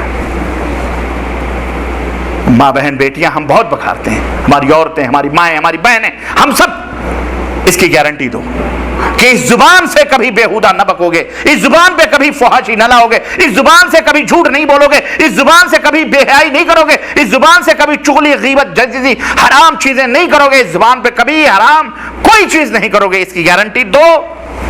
اور اپنے دونوں شرمگاہوں کی, اگلی پچھلی شرمگاہوں کی گارنٹی دو کہ جائز طریقے سے اسے ہم استعمال کریں گے, اسے حرام طریقے سے ہم کبھی تصرف میں نہیں کریں گے, استعمال نہیں کریں گے, حرام نہیں کریں گے, بدکاری نہیں کریں گے, زنا نہیں کریں گے, فحاشی نہ کریں گے, نہ کروائیں گے. اس کی گارنٹی دو. اللہ کے حبیب فرماتے ہیں جنت کی گارنٹی میں تمہیں دیتا ہوں. توبہ کرو, اگر ہو بھی چکا ہے اللہ سے توبہ کرو. خیر الخطائین التوابون. سب سے بہترین غلطی کرنے والے وہ اللہ کے بندے ہیں جو اللہ سے توبہ کرتے ہیں. اس لیے اے مسلمانوں, ہو چکا سو ہو چکا. التائب کمن لا ذنب لہ. اللہ کے حبیب فرماتے ہیں توبہ کرنے والا گناہوں سے ایسے پاک ہو جاتا ہے جیسے اس نے کبھی گناہ کیا ہی نہ ہو. اس لیے توبہ کرنے سے گناہیں مٹا دی جاتی ہیں. لا تقنطوا من رحمت اللہ. اللہ کی رحمت سے نا امید نہ ہو, اللہ گناہوں کو معاف کرنے والا ہے. اس لیے توبہ کرو, اور توبہ کرنے کا مطلب یہ ہے آئندہ کے لیے عزم کرو کہ آئندہ اسی برائیاں کبھی نہیں کرو گے. یہ ہے جنت کی گارنٹی جو ایک جنتیوں کے سردار سید العرب والعجم حضرت محمد الرسول اللہ صلی اللہ علیہ وسلم دے رہے ہیں. اسی طرح سے اچھا, کیا آپ یہ نہیں چاہتے کہ مرنے کے بعد بھی آپ کو آپ کی قبر میں اجر و ثواب پہنچتا رہے؟ چاہتے ہیں کہ نہیں چاہتے ہیں؟ ایک تو یہ ہے حقیقت ہے کہ آدمی مر جاتا ہے تو اس کے عمل کا سلسلہ کیا ہو جاتا ہے, ختم.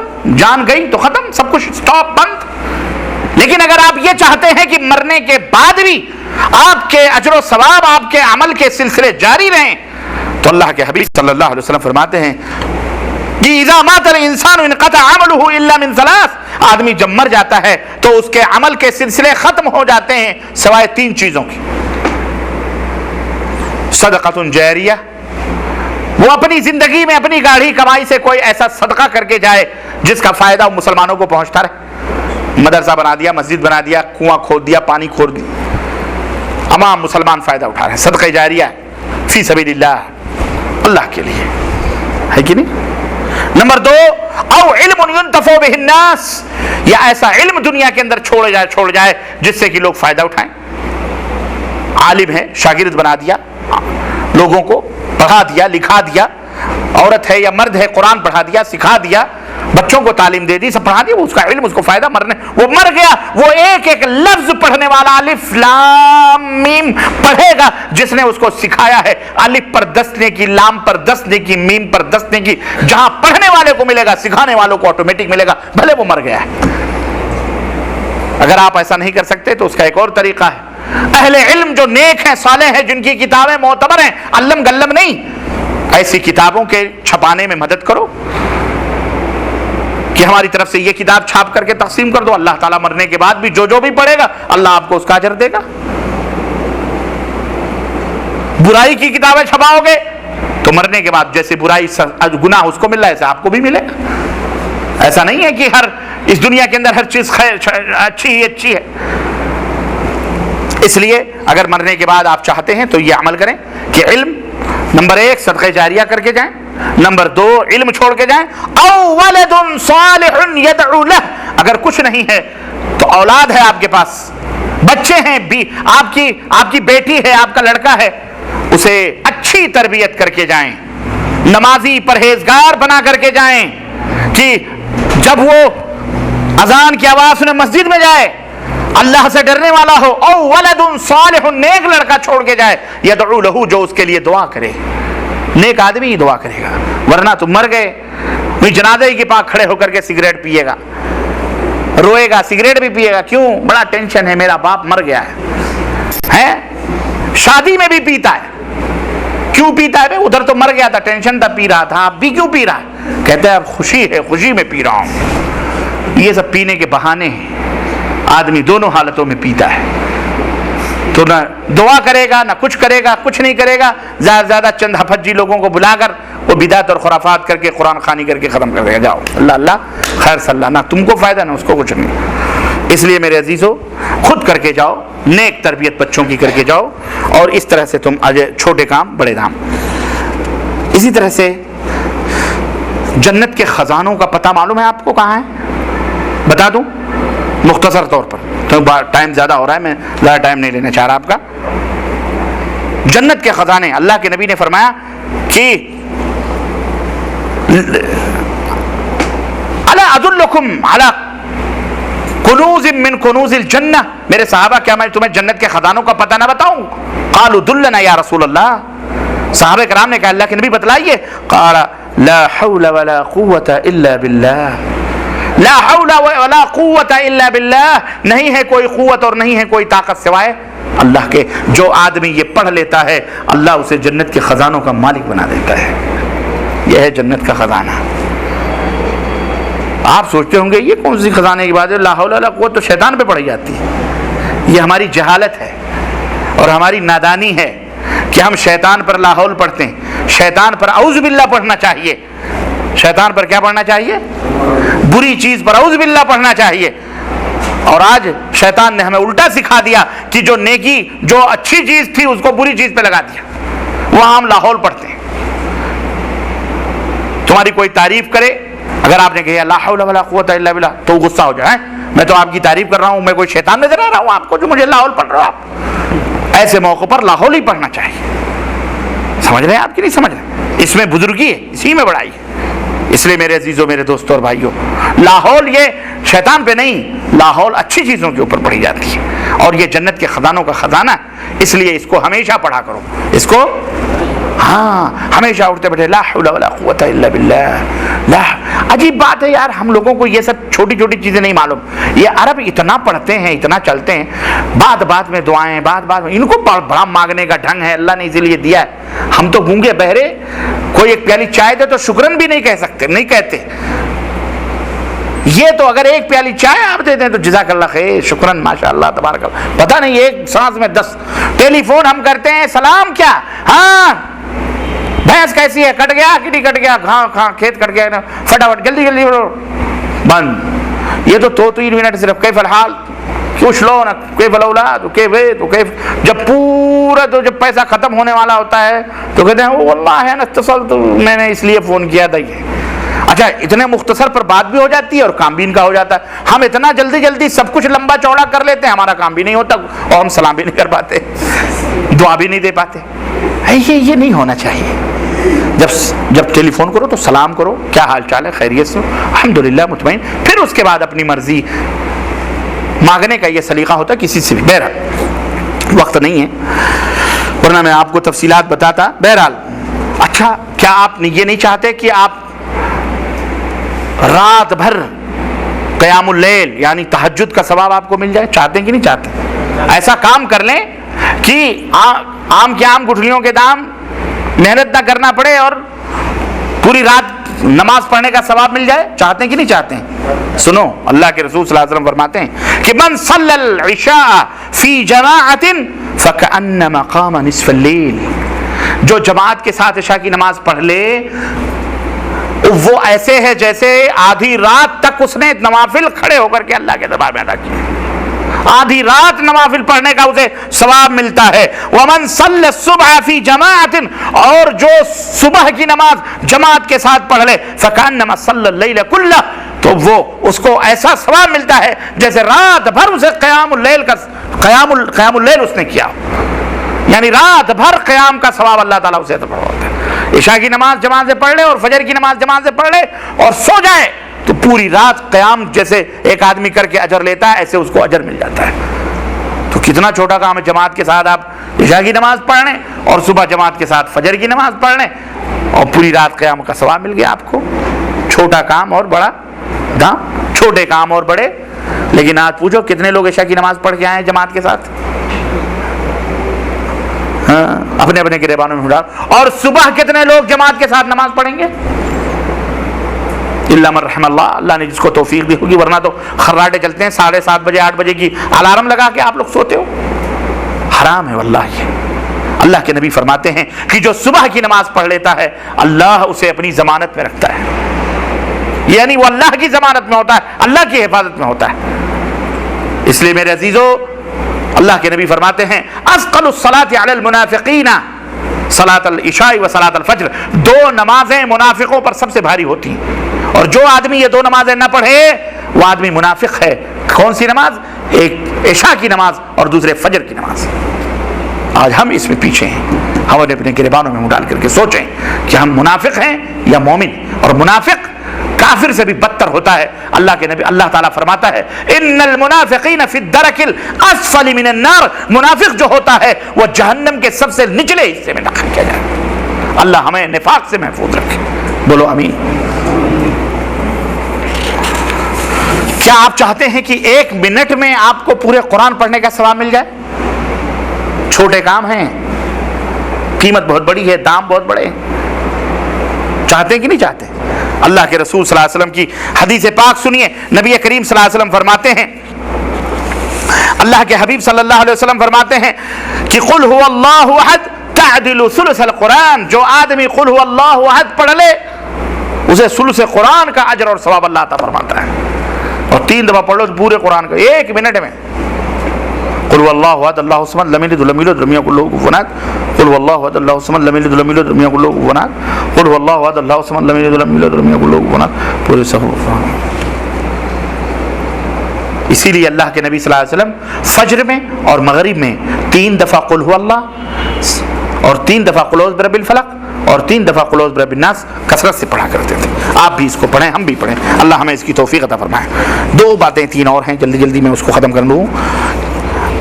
میزان ہمارا ایمان اور عقیدہ ہے کہ آخرت میں ترازو رکھا جائے گا, اور ترازو پر کئی ترازو ہوں گے, اور ان ترازوؤں پر بندوں کے اعمال تولے جائیں گے. برائی فمن یعمل مثقال ذرۃ خیرا یرہ ومن یعمل مثقال ذرۃ شرا یرہ, جس نے اچھا کیا ہے اس کا اور جس نے برا کیا ہے وہ دونوں ترازوؤں پہ رکھے جائیں گے, تولے جائیں گے, اور اسی حساب سے حساب و کتاب ہوگا. ایمان ہے کہ نہیں ایمان ہے؟ ہم سب کا ایمان ہے. کیا آپ چاہتے ہیں کہ ترازو پر جب آپ کے اعمال تولے جائیں تو آپ کی نیکیوں کا پلڑا بھاری ہو جائے؟ آپ چاہتے ہیں کہ نہیں چاہتے؟ تو سنیے اللہ کے حبیب صلی اللہ علیہ وسلم کیا فرماتے ہیں. کہتے ہیں کہ کلمتان حبیبتان الی الرحمن خفیفتان علی اللسان ثقیلتان فی المیزان سبحان اللہ وبحمدہ سبحان اللہ العظیم. رواہ البخاری. 2 کلمے ہیں جو اللہ کو بہت پسند ہیں, زبان پر بڑے آسان اور سہل ہیں.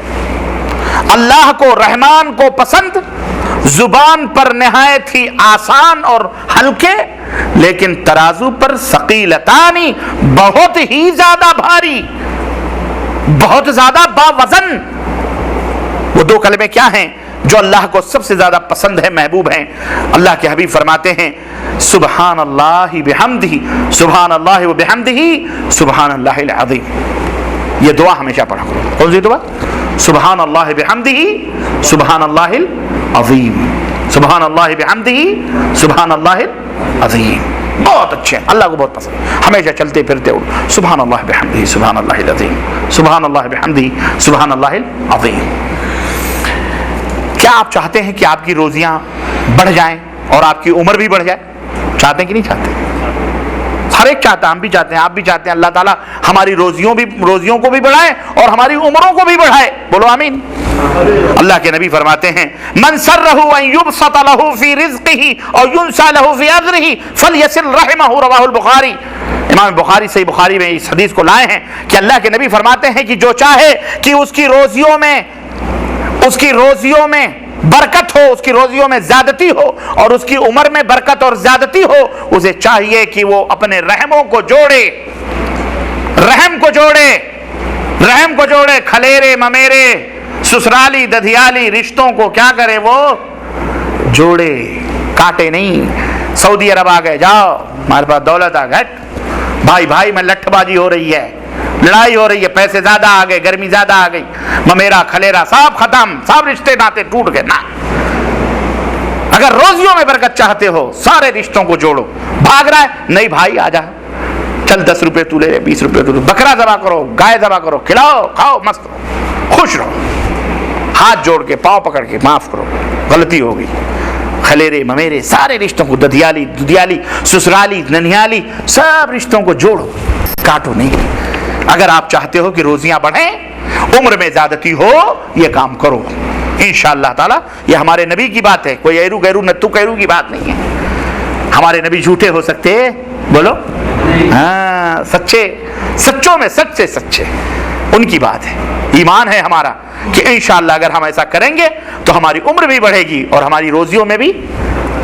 ہاں، ایسا کرنا چاہتے ہو تو کرو۔ کیا آپ یہ نہیں چاہتے کہ اللہ تعالیٰ آپ سے ملاقات کی محبت چاہت کرے؟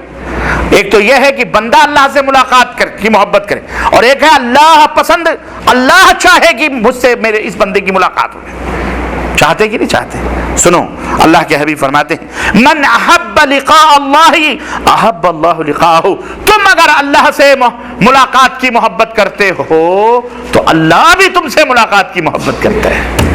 اگر تم چاہتے ہو کہ اللہ تم سے ملاقات کی محبت کرے، چاہت کرے، تو اللہ کے حبیب فرماتے ہیں تم اللہ سے محبت، ملاقات کی تمنا اور آرزو رکھو اور اللہ سے محبت کرو۔ کیا آپ چاہتے ہیں کہ آپ کے گناہ جتنے بھی زیادہ ہو معاف کر دیے جائیں؟ چاہتے کہ نہیں چاہتے؟ ہم سب چاہتے ہیں، چھوٹے کام بڑے دام۔ اللہ کے حبیب فرماتے ہیں کہ من قال سبحان اللہ وبحمدہ فی یوم 100 مرہ، جو آدمی سبحان اللہ بحمدہ ایک دن میں 100 مرتبہ کہہ لے، اللہ کے حبیب صلی اللہ علیہ وسلم فرماتے ہیں کہ حطت خطایاہ، اس کی غلطیاں مٹا دی جاتی ہیں، وَإِن كَانَتْ مِثْلُ زَبْدِ الْبَحْرِ، بھلے اس کے گناہ مثل زبد البحر